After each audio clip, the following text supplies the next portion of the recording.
we're going to talk about the I'm going to use air quotes controversy that is just all over college sports right now. Are you talking about that John Cena stole this from Tony Ayo? Is that the controversy? Exactly. Well, there's that. There's everyone explaining the John Cena "you can't see me," but also Caitlin Clark-Angel Reese talking trash to each other on the court in the national title game that LSU won against Iowa. This is a women's basketball podcast. Now, you listen to the last show. Ari was freaking out because he lost a bet on South Carolina because they couldn't make an outside shot. I was 2 days later. I was complaining about it to my wife in the car, and she said, "Will you just shut the F up already about this?" She goes, "I don't want to hear about this anymore. I can't get over it." Okay, yeah, so LSU could make shots, and they beat Iowa. But what everybody's all a Twitter, I don't know, all just crazy about it, yeah, is the trash talk, which it's sports. Like, one of the reasons I enjoyed watching Caitlin Clark all season is she's a relentless trash talker. So Angel Reese pulling the same John Cena move that Caitlin Clark pulled on somebody else, like, that's awesome. What are we talking about here?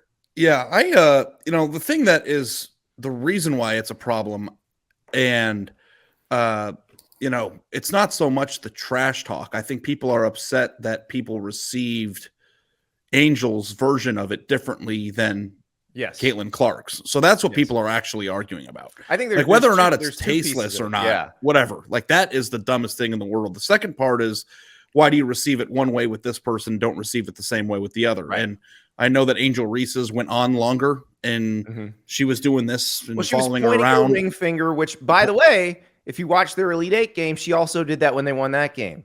It's not new. Like, also, who cares if it's new? Like, this is the thing that bothers me about sports in general, and we've talked about this on the show, like, even the flags in college football for excessive celebration. Right. Like, this is an entertainment product, and why can't we just be entertained by it? And, like, listen, guys, like, there is so much terrible shit happening in this world on a day-to-day basis.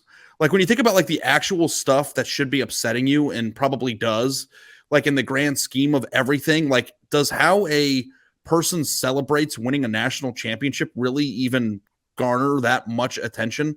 Like, it's fun. She's just accomplished a life goal. They are fierce competitors who were talking trash before the game. Also, LSU was made out to be Finland, if we're talking like 1980 Winter Olympics. Like, South Carolina was the Soviet team, and Iowa beat them, and LSU was Finland. And once you've beaten South Carolina, of course you're going to go win the gold. Like, LSU was like, we ain't Finland, baby. We're winning this thing. Yeah. Well, the other thing too, I have the guy's name is Tony Ayo in our chat. Good for you, bud. I have a very controversial thing that I want to say. Do it. And this has nothing to do with the thing. But, like, I was so taken back by how Iowa defended South Carolina and how they won that game that, like, I was not rooting for them. Like, you wanted LSU to win. You wanted LSU to punish them for that. I wanted LSU to just play basketball like a normal team and see if Iowa could beat them, and they did. Like, to me, the story of the entire tournament is how terribly Dawn Staley dropped the ball in terms of how she coached that team and assembled that roster. Because they were talking about LSU players were how offended they were that, Caitlin Clark was like waving off perimeter players and wasn't going out to defend them. It's like, I'm not offended by that. What I'm offended by is the fact that a team that went 36-0 and has a head coach that people think should be coaching in the NBA somehow assembled a roster that doesn't have an identifiable shoot. Didn't she have to go to a walk-on to shoot the ball? Like, it's crazy to me.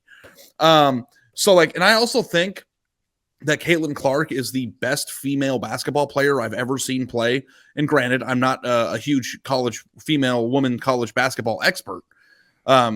Caitlin Clark is tremendous. I also think that she hawks up shots from almost half court with 3 seconds into the shot clock when they're trying to make a run, and plays kind of selfishly sometimes. So, like, if you're just going by that, that was one of her more inefficient games, Ari. So but like, Steph Curry doesn't shoot shots like that. Steph Curry frequently shoots shots like that. Does he just like shoot shots like when they're making a run, they were down by like 17 and they cut it to 8 and then they crossed half or mid court and she just shot it from 7 or 8 feet behind. Like, I have no idea. Like, maybe that's just because she's so good she can get away with it. But it's like I felt like she killed a few of their runs because of bad shots out of the flow of the offense. And also Jasmine Carson, who's the senior for LSU who came off the bench and scored 22. She was the one who couldn't miss in the first half. Like, she was the one hitting threes with people in her eye. And so I was thinking of you the entire time I was watching the first half. I was like, I know Ari is just celebrating now because Iowa has to defend threes. They're defending threes and they still can't stop them. Yeah. You know what? Too, it's like, I don't want to be the villain here because like Caitlin Clark is the protagonist of the sport. So I'm not trying to say like I don't like her. Why is Angel Reese the protagonist of the sport? I don't know, but like I think it's She's because one of the best players in the sport too. Caitlin Clark plays in a way that we don't see very often in that sport. Right. So here's my thing. Like I saw what both of them said after the game, and Angel Reese had a lot more pointed commentary about what she did and said. Caitlin Clark was like, I didn't see it. I know they said some nice stuff to me after the game. Caitlin Clark doesn't give a crap that Angel Reese was. And also too, she's fine. Her. She doesn't need your help. She's the best player. Like Kim Mulkey, who's seen a lot of really good players, shook her hand and said, "You are a generational talent." So like Caitlin Clark is the best player of her generation. She's gonna see Angel Reese again. I don't think she's too worried about that. Also, she is a star who is probably going to be set for life now because of how iconic of a basketball player she is. Like, random dude in Sheboygan, Wisconsin, who's arguing about this on Twitter. Yeah. Caitlin Clark doesn't need your help. She's fine. No. And Angel Reese doesn't need anybody's help either. Angel Reese she's a force of nature. Like, anytime, I remember the first time seeing her play this year, like, holy cow. Like, this is the person who you will follow to the ends of the earth, which that team would. So it was fun. And all of this, great for the sport because we're talking about it. We're recording this 8 hours before tip-off of the men's national championship game. I doubt we'll have that much to say about that. The other thing. That, exactly. That game tips off 9:20 p.m. So yesterday, I'm sitting on the couch with my kids, the middle of a Sunday afternoon. My son and my daughter, they love that game. They're big Caitlin Clark fans. They're not going to watch that game tonight. I'll tell them about it in the morning. But like the fact that we're talking about a women's basketball game today, I think it's huge for the sport. Yeah, it is. And we've been talking about it all weekend and kind of all tournament because they actually look like we talk about parity in football and what NIL is doing because it's all that stuff happens slower in football because you need more game-changing type players on a roster to make stuff happen.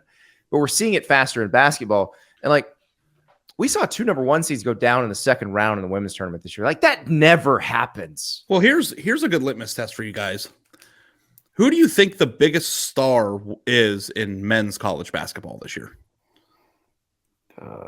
Like, do we even know the answer to that question? Like, the fact of the matter is that Caitlin Clark, Drew Timme, Brandon Miller. Well, Drew Timme. I went to high school with Drew Timme. I don't even know how this guy's still in college. But I'm just saying, like, from a recognizability standpoint, I think this might be the first time in my life that a women's college basketball player is more known to me than anybody on the men's side. Now, I think the thing I can compare it to is, so I was working for a newspaper in Eugene, Oregon, when Sabrina Ionescu was at Oregon. It was exactly the same phenomenon where you have just this like transcendent women's basketball player who shows up and just this whole phenomenon like springs up around her.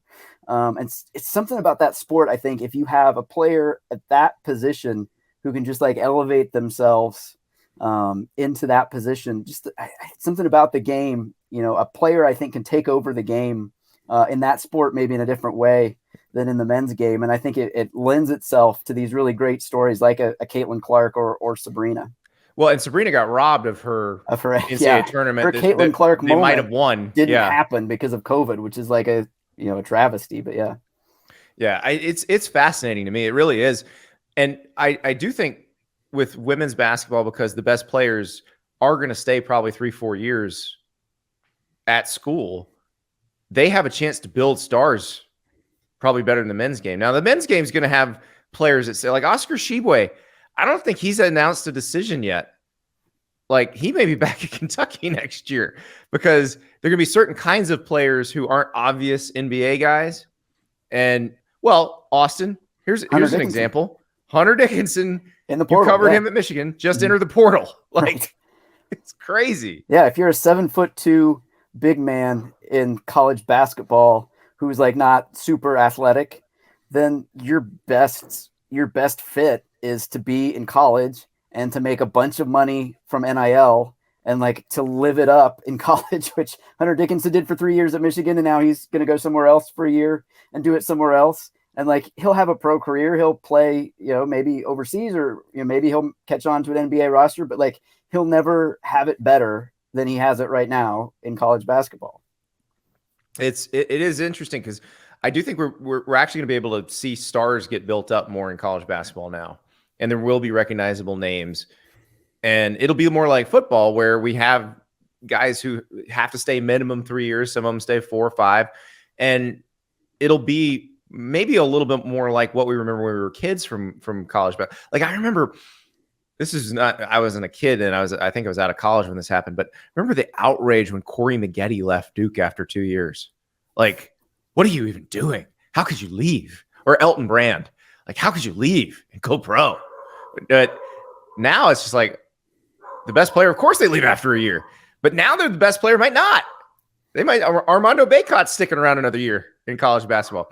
He's throwing out Perry Ellis gifts. So it's more fun, I think, this way. And so thank you, NIL, for that. It seems like NIL has been pretty helpful on that front.